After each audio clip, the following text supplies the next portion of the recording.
This YCN segment is brought to you by LaValle Building Supply and Middleton Building Supply.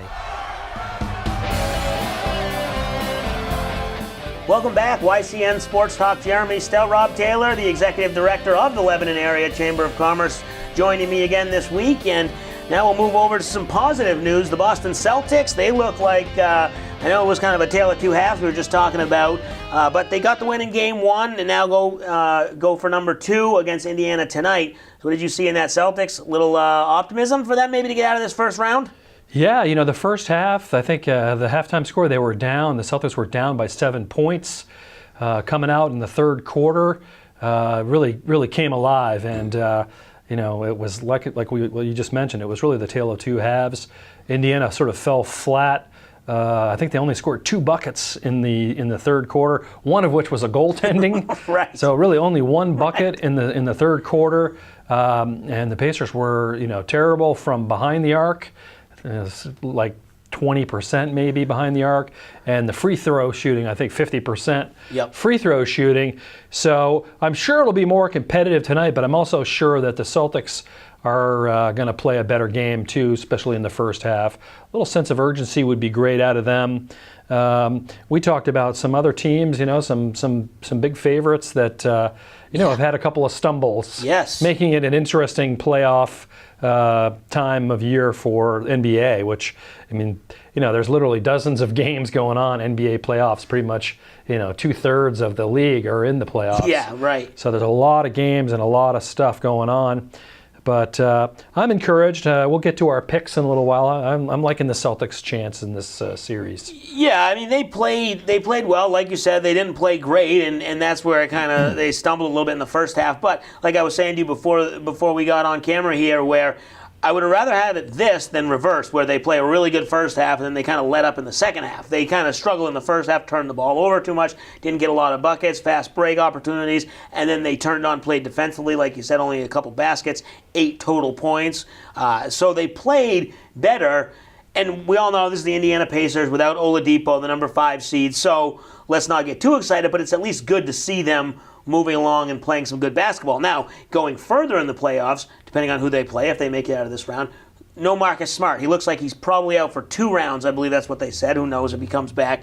How far can they go without him? Do you think they can win a playoff series without him? The way this team is playing, a little bit more exciting than the regular season. Absolutely. I think they've got, they're so deep. They've got such a great roster top to bottom. I like their chances without Marcus Smart. I read somewhere online that they've had 27 different starting lineups this year. So that sort of shows you how sort of versatile they are.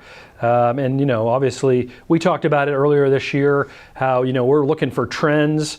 You sort of experiment at the beginning of the season, and I think Brad Stevens now sort of knows what works and what doesn't work. He's putting out his best chances.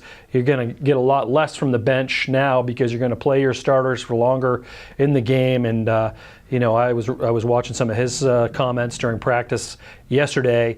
He was talking about basically, what the Pacers were doing differently. They were trying to throw some different looks at the C's, have different players guarding Kyrie. Trying to mix it up. It's kind of like football where you really want to leave the other team guessing as to what you're up to. And I think Brad Stevens has done an effective job with that. So have the Pacers. So it's going to be a fun series to watch. It's compelling basketball, which I like. Right. And as I said earlier, I really like the C's chances. I think they're going to at least make it through this round and hopefully go deep into the playoffs. And like you said, you never know what can happen. And we always think the first round of the playoffs, it's the favorites, it's home court advantage. But as we've already seen, at least 3 come to mind. I know obviously the Warriors blowing a 31-point lead, and then the Nuggets losing Game 1 against the Spurs before evening the series last night. And then also with Toronto falling in their first game, Philadelphia keeping it close but coming back and winning Game 2 in big fashion. So the Celtics really have to be careful. They can't take a night off because I know Oladipo's not there. I know the Pacers aren't what they were most of the season, but they're still a good team. They can still steal a victory. Oh, absolutely. And do I think it's going to be close? I definitely think it'll be close here for this series. It's the NBA, so it's all about sort of momentum, and the momentum can change in the middle of a game, as we saw the other night. So For me, what encourages me most is the level of defense that they are able to put together, especially in the second half. That's what wins you championships. If you can actually stop the other team, right. You've got really good chances to go places. And it seemed like they were putting some heavy D on the Pacers the other night. And so that's a trend I'm looking at as real super positive. And like I said, it's compelling basketball. It's really fun to watch NBA playoffs, although there's so many games, right. It's kind of hard to keep up but with it's everything. A lot different than the regular season, and it's a lot more exciting. Absolutely. So, Celtics play tonight, Bruins play tonight, and the Red Sox. So hopefully we can get 2 out of 3 wins. Maybe all 3, but that might be asking too much. We'll take our final break when we come back, talk a little golf. Obviously, Tiger Woods winning the Masters, plus the Patriots picked up a new wide receiver. We'll also make our Salt Hill Pub Picks of the Week. You're watching YCN Sports Talk.